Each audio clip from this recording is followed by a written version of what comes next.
পুরাপুরি ভারতের উপর নির্ভরশীল হতে চাচ্ছি না। আমাদের যেদিকে সুবিধা পাবো সেদিকে দৌড়াবো আমরা। এই দিল্লি না ঢাকায় স্লোগানের প্রয়োজন এগুলোর জন্য মানুষ হয়রানি হচ্ছে, আমি নিজে হয়রানি হচ্ছি। সহ অবস্থান বজায়ের মাধ্যমে আসলে সম্প্রীতির বন্ধনটা যাতে থাকে আমরা সেটাই প্রত্যাশা করি। আমরা তো চাই যে ভারত আমাদেরকে ই ভিসা দিক। দালালের জন্য একটা সমস্যা হচ্ছে, দালাল সিন্ডিকেট ওরা আগে স্লট নিয়ে নিচ্ছে, আমরা যারা সাধারণ মানুষ আছি তারা স্লট পাচ্ছি না। আমি এখানে সুবিধা আছে তো অসুবিধাই বেশি দেখতেছি।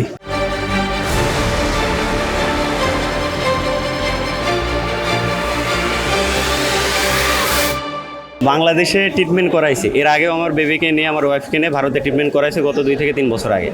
তো ট্রিটমেন্টটা মনে হয়েছে আমার বাংলাদেশ থেকে কলকাতা একটু বেটার, এই কারণে কলকাতা যাওয়া।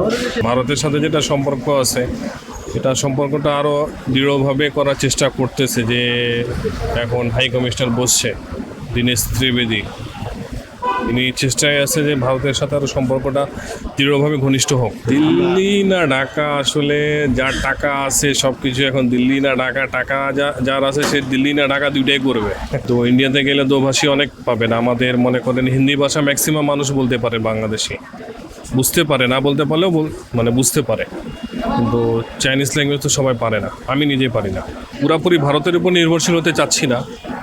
আমাদের যেদিকে সুবিধা পাবো সেদিকে দৌড়াবো আমরা যেমন ভারতের উপর অনেকটাই নির্ভরশীল চিকিৎসার ক্ষেত্রে। আমাদের অতটা ক্যাপাবিলিটি নেই যে আমরা ইউরোপ কান্ট্রি বা চীনে বা অন্য দেশে যাই চিকিৎসা করাতে পারবো, কিন্তু আমরা ভারতবর্ষে মনে করেন পায়ে হেঁটেও বাই রোডেও যেতে পারি আমরা, কিন্তু চীনে বাই ফ্লাইট ছাড়া সম্ভব না। সেক্ষেত্রে ভারতের সাথে সম্পর্ক থাকাই ভালো আমাদের। এই যে ইন্ডিয়ান ভিসা যেগুলো হচ্ছে, আমরা ম্যাক্সিমাম লোক এখানে দেখলাম এরা ভিসা রিলেটেড অন্য দেশের জন্য যাচ্ছে। তার মানে কেউ ডাবল এন্ট্রির জন্য যাচ্ছে, কেউ ওইখানে গিয়ে অন্য দেশে এম্বাসি ফেস করতে যাচ্ছে দিল্লিতে। তো সেই ক্ষেত্রে আমি মনে করি যে এই এম্বাসিগুলো বাংলাদেশে আসতো, তা আশা রেখে অনেক ভালো হতো, সবার জন্য মঙ্গল হতো আর কি। নতুন টাইম স্লট সুবিধা সবার জন্য, শুধু আমার জন্য হবে কেন, সবার জন্য টাইম স্লটটা ভালো হবে। আর আমি মনে করি এটা দিলে অনেকেরই এই ভোগান্তি থেকে হবে, যে স্লট বাণিজ্য বা অন্য যেগুলো আছে এগুলো বন্ধ হবে। অনলাইনে যদি আমরা বুকিং স্লট বুক করে ফেলি, তো সেই ক্ষেত্রে আমাদের কোনো হ্যাসেল হবে না, কোনো দালালের কোনো খপ্পরে পড়তে হবে না সাধারণ জনগণের। সেক্ষেত্রে আমার জন্য যেমন সুবিধা হবে, পুরা জাতির জন্য ওই রকমই সুবিধা হবে। আমি এখানে সুবিধা আছে তো অসুবিধাই বেশি দেখতেছি, অসুবিধাটাই বেশি। যেমন আমি 162 কপি ডকুমেন্টস জমা দিছি, তারপরে আমার বলতেছে 28 বছর আগের একটা অ্যানালগ পাসপোর্ট আছে, ওই পাসপোর্টের জিডি কপি চাইছে, আমার সেটাও দিতে হয়েছে, অথচ উনি একজন ক্যান্সারের পেশেন্ট। আমার মনে হয় যে ভিসাটা মনে হয় ডেলিভারিটা তাড়াতাড়ি দিলে মনে হয় মানুষের জন্য ভোগান্তি একটু কমবো, এই আর কি। যেমন অনেক পেশেন্ট আছে তারা মানে বসে থাকার মতো অবস্থান নাই, তাদের সয় রাখতে হয়। এইসব পেশেন্ট যদি এখানে 5 ঘন্টা 6 ঘন্টা রাখে দেয়, আমি মরে যাবো ভিতরে। এর মধ্যে ভারত আমাদের খুবই কাছের একটি দেশ এবং বাংলাদেশের চতুর্দিকে ভারত আছে।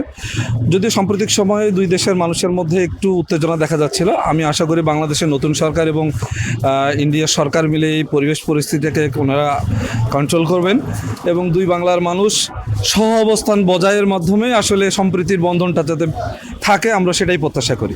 আসলে আমরা নিজে স্লট আবেদন করে পেয়েছি এবং অনেকের সাথে আমি কথা বলেছি, আজকে ওনারাও পেয়েছেন। এটা আরও একটু কনভিনিয়েন্ট হতে পারে যদি আগের সিস্টেমটা একটু ওপেন করা যায়। যেমন আগে কী হতো, আপনি নির্দিষ্ট সময় চুজ করতে পারতেন, নির্দিষ্ট ডেট চুজ করতে পারতেন, আপনি আপনার সময় মতো এসে নির্দিষ্ট সময়ের মধ্যে আপনি ফাইল জমা দিয়ে যেতে পারতেন। এতে যেটা ছিল না সেটা হচ্ছে যে স্লটের যে হয়রানি, একসাথে অনেক মানুষের আবেদন, একই দিনে অনেক মানুষের আবেদন, এই জিনিসটা থেকে অনেকটা রেহাই পাওয়া যেত। আমি আশা করি কর্তৃপক্ষ এই বিষয়ে খেয়াল রাখবেন। আমরা তো চাই যে ভারত আমাদেরকে ই ভিসা দিক। আমরা এত কষ্ট করে ফিজিক্যাল ডকুমেন্ট নিয়ে এসে এখানে জমা দিয়ে যাচ্ছি, অনেক সময় অপেক্ষা করতে হচ্ছে, অনেক মানুষ সেখানে অপেক্ষা করছে। আর যদি সেটাকে ই ভিসায় রূপান্তর করা যায়, আমার মনে হয় বাংলাদেশের মানুষের জন্য অনেক ভালো হবে। আমরা প্রপার ডকুমেন্ট দিব, সেই ডকুমেন্ট ভেরিফাই করে ওনারা যদি ই ভিসায় অ্যালাউ করেন আমাদের জন্য অনেক ভালো হবে। একজন আরেকজনের উপর দোষারোপ করে আসলে কোনো লাভ নেই। আমরা কতটুকু ভালো হতে পারছি, আমরা কতটুকু নিজের অবস্থান ভালো করতে পারছি, আমার মনে হয় সেই দিকে নজর দেওয়া দরকার। সবাই চায় ইজিলিভাবে ট্যুরিস্ট ভিসা আবেদন করতে। যদি সলিড পদ্ধতি হয় তাহলে অনেকটা কষ্ট হয়ে যায়, কারণ ইদানিং দেখতেছি ট্যুরিস্ট ভিসার জন্য আবেদন করতে গেলে অনেকটা ট্যুরিস্ট ভিসা অ্যাপ্লিকেশন করার সময় অনেকটা ঝামেলা হচ্ছে। অ্যাপ্লিকেশন করার সময় ঠিক মতন এটি নিচ্ছে না। আশা করি এটা যদি সহজলভ্য হয়, আরও যদি ট্যুরিস্ট ভিসার জন্য অ্যাপ্লিকেশন যদি আরও মন্ত্রণালয় থেকে যদি আরও সুন্দরভাবে যদি পরিচালনা করে তাহলে আশা করি আরও ভালো হবে। ভারতের সব থেকে সনাতন তীর্থস্থান রয়েছে, অনেক সুন্দর সুন্দর জায়গা। এই জায়গা ঘুরতে যাওয়ার জন্য আমি আসলে ট্যুরিস্ট ভিসার জন্য অ্যাপ্লিকেশন করেছি, দেখি আশা করি আমারটা কবে পাই। প্রায় 2 বছর পরে আমাদের ভারতে ট্যুরিস্ট ভিসা খুলছে, সেই জন্য আমরা খুবই আনন্দিত। আমরা ভারত ভ্রমণে যাইতে পারতেছি, সেই জন্য খুবই আনন্দিত। অনলাইনে যখন স্লটের জন্য যাওয়া হচ্ছে, 1বার 2বার 3বার, অনেক সময় হচ্ছে আবার হচ্ছেও না, বেশিরভাগ সময় হচ্ছে না। 1বার 2বার কয়েকবার বেশ কয়েকবার ট্রাই করার পরে আপনার হচ্ছে, স্লট পাওয়া যাচ্ছে। আবার অনেকে দালালের জন্য একটা সমস্যা হচ্ছে, দালাল সিন্ডিকেট ওরা আগে স্লট নিয়ে নিচ্ছে, আমরা যারা সাধারণ মানুষ আছি তারা স্লট পাচ্ছি না।